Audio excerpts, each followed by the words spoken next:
Sparkly salutations! It's about that time when people try to guess what the makeup world will look like in the next 12 months, and I decided I'd give that a shot too. I know most people post these videos in December instead of January, but I'm bad at YouTubing, so I'm late. Sorry. There are several things that have already been happening that I think are going to continue into the next year. Cool tones have finally become more prevalent, and I think they'll continue to show up in new releases. We had warm eyeshadows out the wazoo for what felt like forever, so I'm glad the pendulum is finally swinging the other way. Similarly, I think we'll continue to see a lot of natural-looking makeup as the Kardashian-esque Instaglam look continues to die down. Face masks definitely gave natural-looking makeup a healthy shove into popularity since they make a full face of glam feel kinda pointless. Trends are cyclical, so it was about time for the full coverage matte everything to step out of the spotlight anyway. Obviously, some people will continue to do those kinds of looks because that's what they like, but I think the products that are going to be released and the looks that brands feature on their social media pages are going to continue to shift towards the Glossier type look. Various franchises and brands have discovered over the past couple of years that creating a makeup collection is a great way to make a whole bunch of money, and I don't think that's going to stop this year. We've seen a lot of movie and TV show collections, and I'm sure more of those will keep happening, but there's also some other kinds of things that are starting to show up in collections too. Not too long ago, there was a My Chemical Romance collection that sold out ridiculously quickly, and there's also been some food collaborations, like Halo Top Ice Cream and Coca-Cola and Hershey. There have also been some collections for things like Pokemon and Kirby. Personally, I'm hoping that more video games will become makeup collections soon, but not badly done. Like, if you guys have seen the Mac and Sims collaboration, which is just an old Mac palette that got repackaged with just a Sims box, like, it's so bad. I'm gonna probably do a video about video game collections soon, but oh, I hate that one so much. Makeup has basically become another form of merchandise that people who love a certain thing will go and buy makeup themed around that certain thing. And maybe things like even sports teams will start taking advantage of that because sports fans are like die-hard fans of whatever teams they love, and there's already obvious color choices there, so who knows? Brands are not going to let us escape the temptation of nostalgia anytime soon. Lots of trends from the 90s have been popular recently, and now that people who were children in the early 2000s are old enough to be buying their own makeup, that might be where brands turn to next. Lancome resurrected their famous Juicy Tubes in 2020. We've seen scrunchies, overalls, and rollerball lip glosses, so maybe now brands will start making roll-on body glitter, little sticks to put in their messy updos, and super metallic eyeshadows. Let's just hope that we handle those trends better this time around than we did the first time. Along with the 2000s nostalgia and products, I think we'll see more products themed around specific decades. Urban Decay just released a few mini palettes with decade themes, and I know e.l.f. did something similar a little while ago. Colorful eyeshadow has been really popular in the past couple of years, so an 80s themed palette could do very well if a brand puts effort into making it good. One more trend that's already started that I think will continue is eyeshadow palettes with only matte shades. This isn't super common, but ColourPop has done, I think, 2 all matte palettes in the past year, and when they released their second one, they said that a lot of people had been asking them to do another. The 2 that they have right now are sunflower and poppy themed, if I remember correctly, so they might keep coming out with more all matte palettes based on flowers, and other brands might also start focusing on mattes. Personally, I'm hoping for the opposite. I want more palettes like those Ofra glitched whatevers that were all shimmers. In 2020, we saw a lot of rainbow palettes, both bright and more on the pastel side.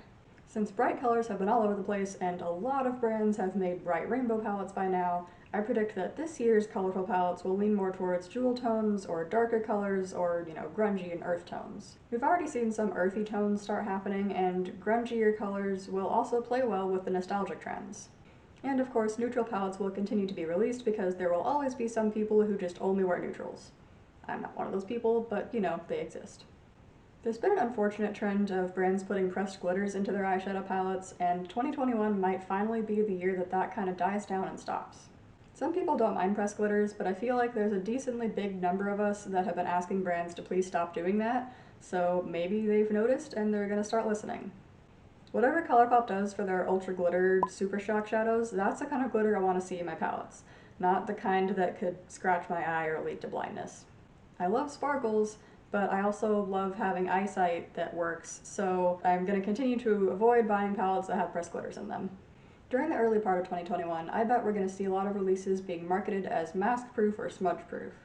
Brands have had several months to formulate these kinds of things and test them out, and at least in the US, masks are not going away anytime soon.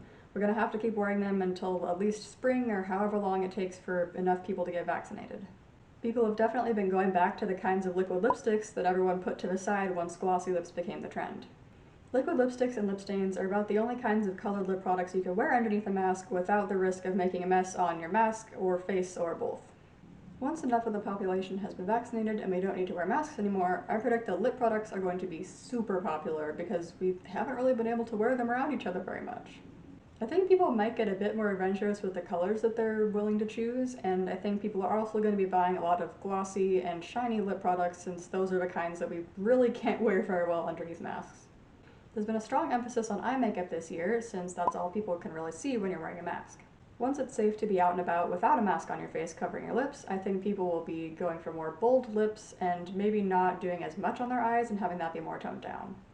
I mentioned earlier that because trends kind of come and go in cycles, it's not really that surprising that we're seeing natural makeup be more popular after Instagram makeup was popular for so long. Maybe this won't happen, but I think we might see bold eyebrows also fade out of popularity. I don't think we'll swing all the way back to the extreme of super thin eyebrows since they don't always grow back once you do that, but I do think we might see smaller, less emphasized eyebrows. Honestly, I think having trends around eyebrow shapes and sizes is a little bit silly because eyebrows are pretty personal and they need to suit your face, so we should all just kind of do our eyebrows in whatever way looks good on our faces and leave them that way. But, you know, you're free to do whatever you want. We've seen a trend towards smaller eyeshadow palettes, and I think that's going to continue and potentially transfer into smaller versions of other products too. Mid-range and high-end brands will sometimes sell mini versions of various products, but it's not a thing you see that often from drugstore companies. I hope to see more brands offering trial-size versions of things like foundation and concealer especially, and also minis of things that take a while to use up, like blush or setting powder. On a similar note, I think brands will release and promote single eyeshadows more, and maybe even offer the ability to create your own palette, like a couple of brands already do. The ability to pick exactly what shadows you want in a palette and arrange them however you want to is ridiculously fun, so I could see that being a thing that more brands start to do. Blush has been super popular recently and kind of stolen the spotlight from highlighter. Maybe 2021 will see highlighter return to being the thing that everyone goes crazy for and uses way too much of. Disclaimer, it's your face and you should do what you want. I'm just not personally a fan of the sunburned blush look that TikTok loves so much. Pantone has declared that 2021 is the year of yellow and gray, so those colors will probably be showing up a lot in new products. Yellow blush is a thing that some people have been experimenting with, so I could see that being a trend, at least on Instagram, maybe not so much in real life. Gray could also be used as a blush if you're going for more of a goth look, and I think it makes a pretty good lip color too. And of course, gray and yellow are both going to be showing up in eyeshadow palettes, and I think they would make pretty good eyeliner colors. And now, after sharing my predictions that mostly have some kind of logic or reasoning to them, I have some just total shot-in-the-dark kind of guesses. I'm going to predict that brands will start releasing products with a mythology theme.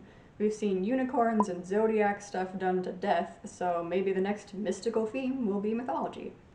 We've seen some people give themselves little gaps in their eyebrows as if they have a scar, and we've seen the trend of way too much blush, again, personal opinion, but you know, a lot of blush going all over the place and especially on the nose, so maybe it's time for a trend in which people make their lips look imperfect on purpose. My random guess is that there's going to be a trend of asymmetrical lips that will be popular on Instagram for a couple weeks and go crazy on TikTok, and no one in real life really does it. We could also see people embrace their natural dark circles under their eyes or even create darkness there depending on how popular the grungy aesthetic ends up being. So, will any of this actually happen? We're just gonna have to wait and see. Regardless of what products and techniques become trendy, I hope we'll all continue to do our makeup in whatever way brings us joy and helps us feel confident. Stay safe and please stay home as much as you can. We'll get through this. If the audio was a little bit weird in this, it's because I'm now recording using an actual camera and not my phone anymore, so that's changed. I don't know if the audio is going to sound better or worse, or if it sounds worse if I'm going to be able to fix it in editing, because I still don't really know what I'm doing. But now that I have this, I can zoom! Aha! Oh no. That's really close up. But hey, now you can kind of tell that I have yellow and gray on my eyes. It was really hard to tell during the video. And also, this lip color is not super opaque, so it's like gray but with pink behind it. But I'm gonna zoom out now, this is uncomfortable. Anyway, yay! Hopefully I get better at YouTube in 2021, and by next year's predictions video, I will not be this much of a mess. I want to clarify that yes, my hair is a different color now. I dyed it myself. I did not go to a salon because that is not safe, and They're not supposed to be open around here, but most of them are because this town doesn't care about COVID guidelines. Help.